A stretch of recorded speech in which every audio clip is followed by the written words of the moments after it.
2521 closes the book on this slice of life story of love, friendship, and the harsh realities of growing up. In the most harrowing and dramatic display of sports in 2022, we get to see Hido and Yurim engage in a dazzling and heart-stopping fencing match in Madrid, complete with no music, a brilliant touch.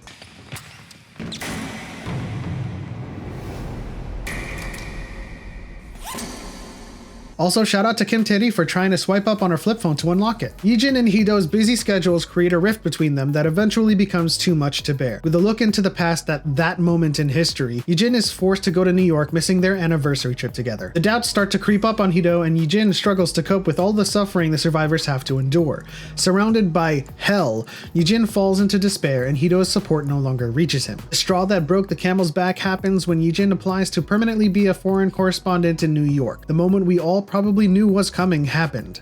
2521 was the moment Hido and Yijin broke up. What's up, Sunny fam? Welcome back to another video. 2521 finally ended. Flip's out of town, so I'll be taking the reins on this one. We start off with Yurim in Russia. She's growing more distant from Hido as she stops responding to her emails. Hido and Yijin have a blossoming relationship with its ups and downs due to their busy schedules, including a couple's phone plan and matching luggage. Also, I have to say, all this time I finally know why Seungwon has been bugging me in the back of my mind. She reminds me of a Korean Aubrey Plaza.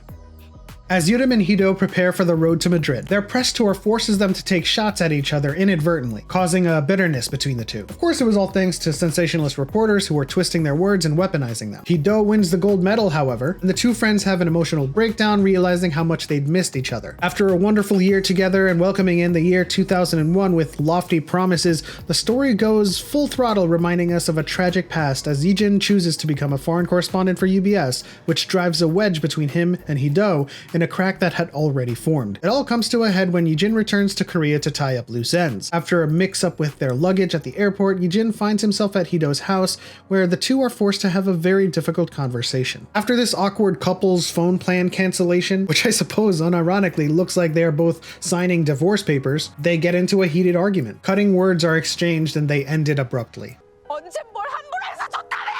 They obviously didn't want things to end that way. This part had me sobbing, because I think we've all been there to a certain extent. To be in such a love that is so everlasting that that person could be the one, and to have it all crashing down is not an envious position to be in. After finding Hido's diary, Yijin and Hido finally reconcile with each other. Years go by, Yijin becomes the new anchor, replacing Hido's mom, Yurim retires and opens a fencing club, Jiwoong now owns his own fashion business, and even Seungwon found potential love after seeing baekdo after so many years, all grown up. Hido gets her diary back and can finally put this record of her youth to rest. This was such a great show. Such a roller coaster of emotions. You couldn't help but root for Hido and Yijin, and I think Flip and I were guilty in perpetuating that relationship through our theories, but it looks like none of it came to pass. Everyone's performances were incredible, and thinking back on our theories and trying to thread the needle on the mystery of Min-chae's father, we'd lost what the message of the show was. While we were focused on the record of youth and how it all connected back to the present day, we missed completely what the actual meaning of the title was. 2521, the age in which they found their first love. And this is further reinforced by the secret ending after the credits, when Baek Jin is trying to log into an old website for data,